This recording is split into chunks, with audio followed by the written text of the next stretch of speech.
everyone, I'm Maddie Pattinson and welcome to my vlog. I am here at the Anaheim Convention Center with my boyfriend and partner in crime, Anthony Hort. It is day 3 at D23. We've been here for the past 2 days, but we're only vlogging the third so we can enjoy the rest. But I've got my energy drink, ready to start the day. First line of the day and it's chaotic. The theme of this D23 is that it's just the land of lines.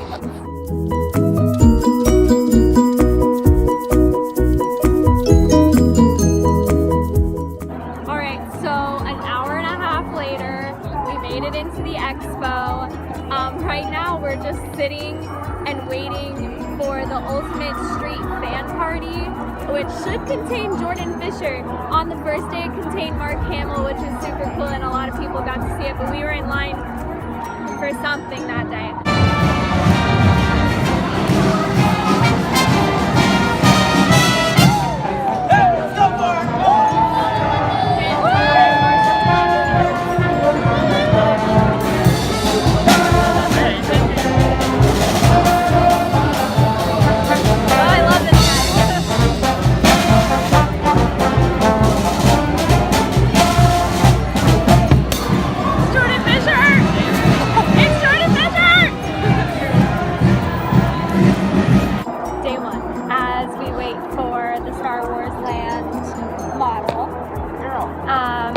Day 1 was the Pixar panel. We made it to that. John Lasseter is the greatest person ever, honestly. Like, I loved him. He was like so enthusiastic. You could obviously tell he loved what he was doing.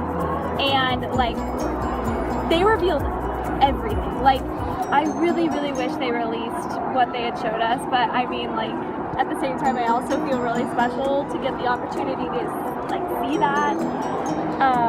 We got to see a sneak peek of Wreck-It Ralph, of Incredibles 2. They brought out the cast of Incredibles 2.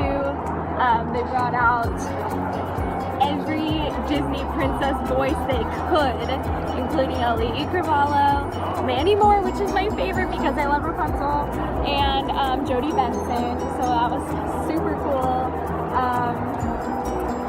Then we just walked around. We really didn't have enough time to do everything, but yeah. They also announced a new movie that's never before been announced, and it doesn't even have a title yet. It's about it has a new world. It's like a fantasy type world with like dragons and trolls, and there's a ton of unicorns there, and they're almost depicted as like rats, like vermin.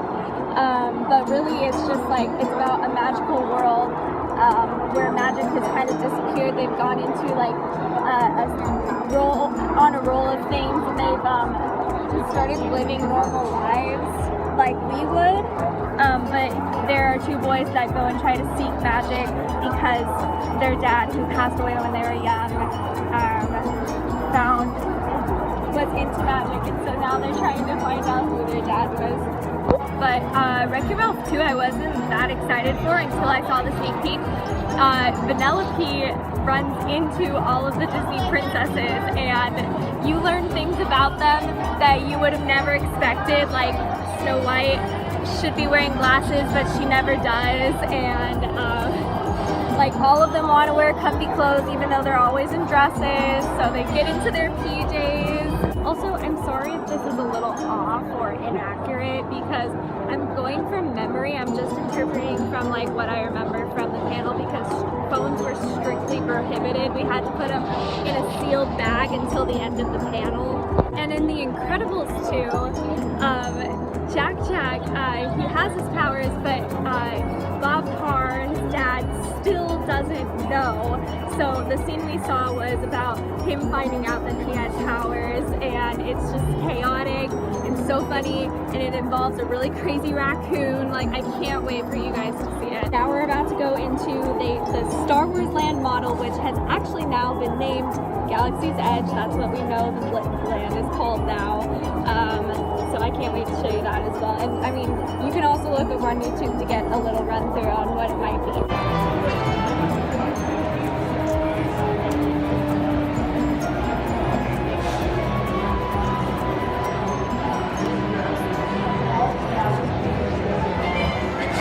the California version, and as we've learned yesterday, it's going to open just slightly before the Walt Disney World Star Wars lands to take that Walt Disney World.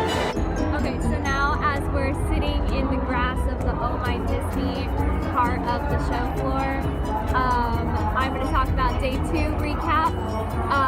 We went to the parks panel, which really, there was only a couple things that were like brand new, but a lot of it was just confirming the things that were already floating around. And since we're nerds and we dive deep into the internet, like we were like, I knew it, I knew it, I knew it, I knew it. But like, what was your favorite part? I have a favorite part. So right when they were about to announce the Star Wars land official name, so they announced it, they go, and it'll be called Galaxy's Edge, and then a guy in the very back goes, I knew it!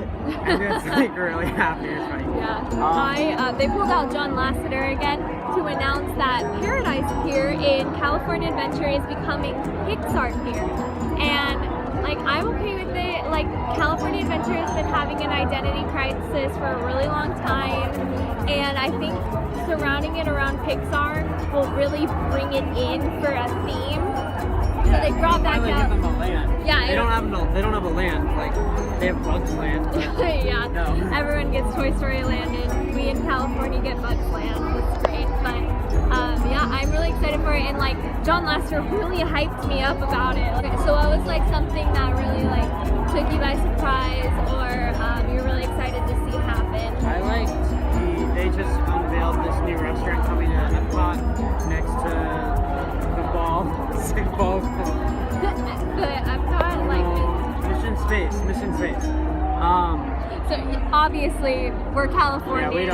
Yeah, we don't travel that much. I want to go there because they have this restaurant coming there, and the theme of it is you're in like a space station or something, and on the walls are going to be giant TV screens or like windows, and it's going to be like you're in space, so they're going to show space and astronauts floating by and stuff like that. Super futuristic, really cool.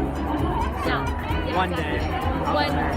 Eventually, yeah. So my favorite part of the whole convention so far was at the parks panel. They got us pins from around the world, so we could share in the joy of buying pins from other parks if we can't travel to them. So I got one of a castle from Shanghai Disney. And I got the Tubon. I mean, there was some from California, but I mean, I'm the pin person, he's not. But yeah, I really enjoyed it. And then, when I didn't think it could get any better than the pins, they whip out Fantasmic tickets 2 days earlier than Fantasmic was supposed to come back to the parks. So we got to see Fantasmic last night, and it was so amazing. And I didn't even like, I know I've been a big fan for a really long time, but I got my pass a couple years back, right, like almost a month after Fantasmic went out of Disneyland. So that was my first time ever seeing it, and I really enjoyed it. I know there's been some changes and people like them, people like don't like them, but I don't know the difference, so I really enjoyed it. Now we're waiting in line for the Mickey's of Glendale store. It's the only store we haven't hit up yet. They split it into 2 parts, one where it's like the regular store and the other one where it's the pin store, so we're gonna hit the pin store up later today. But so far I really haven't found merchandise that I'm totally like, I need this right now. I was planning on spending a ton of money out here, but it still hasn't happened. So I hope this is more promising than the Disney store, which had just like really fancy. I have the John Lasseter shirt, which is cool, but yeah, there's also $150 yeah. for a John Lasseter shirt. But they had these really fancified versions of things that I already had. And then the dream store would have been cool if I had hit it up on the first day, but everything that I thought I might had wanted was sold out when I got there the second day. I really wanted a D23 Alex and Ani because I've never bought an Alex and Ani, and I thought this would be a perfect opportunity to buy one, but they sold out, and I think I might go back there to get like a water bottle because I just like, I want one thing that says D23 on it. So I hope I'll find something here. I'm really trying to look for a D23 pin, but all they've had so far is something that looks like a picture frame of Mickey, and it says D23, and it just didn't stand out to me. And I'm still hoping to find that one.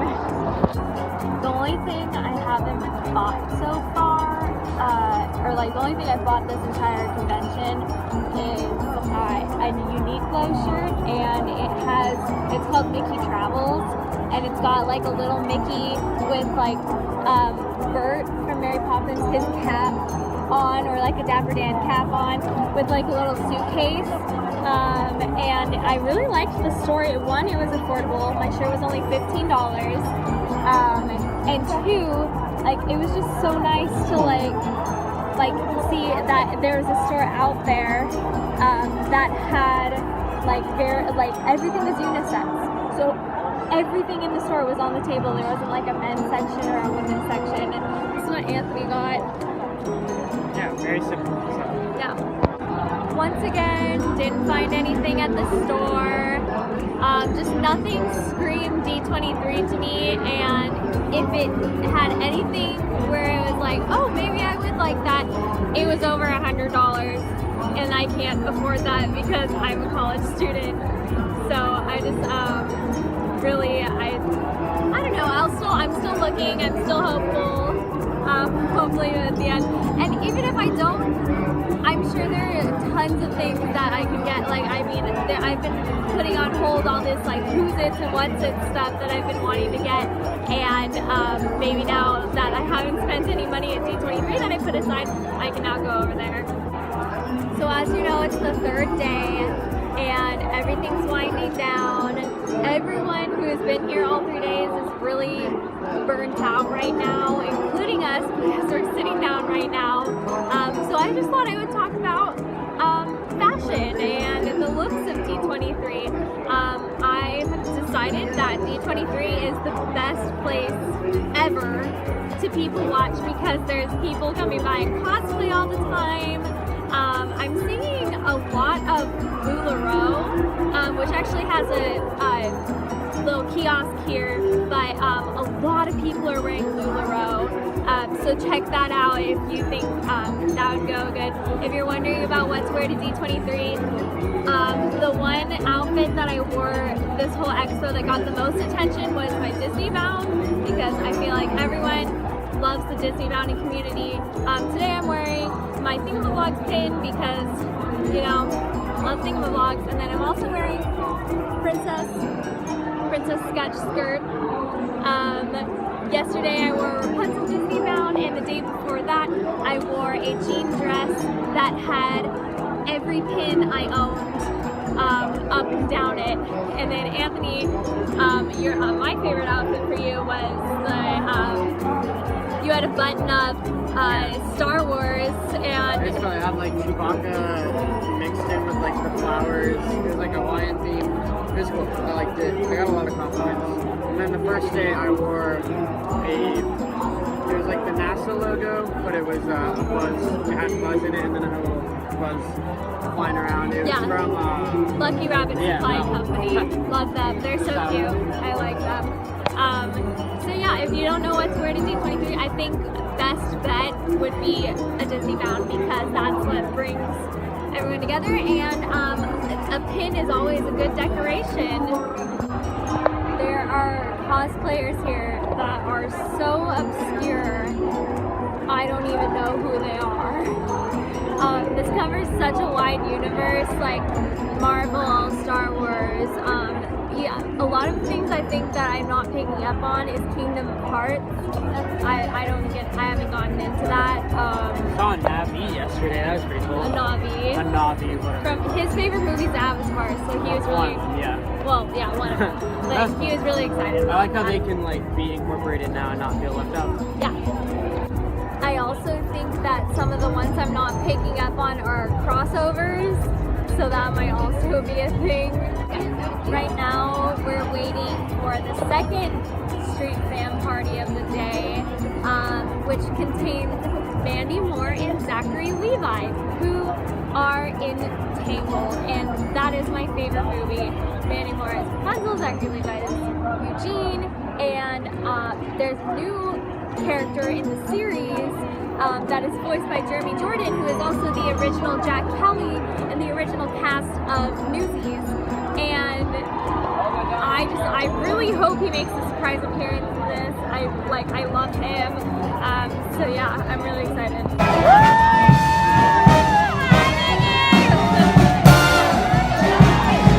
my god, I love them so much. Oh my gosh.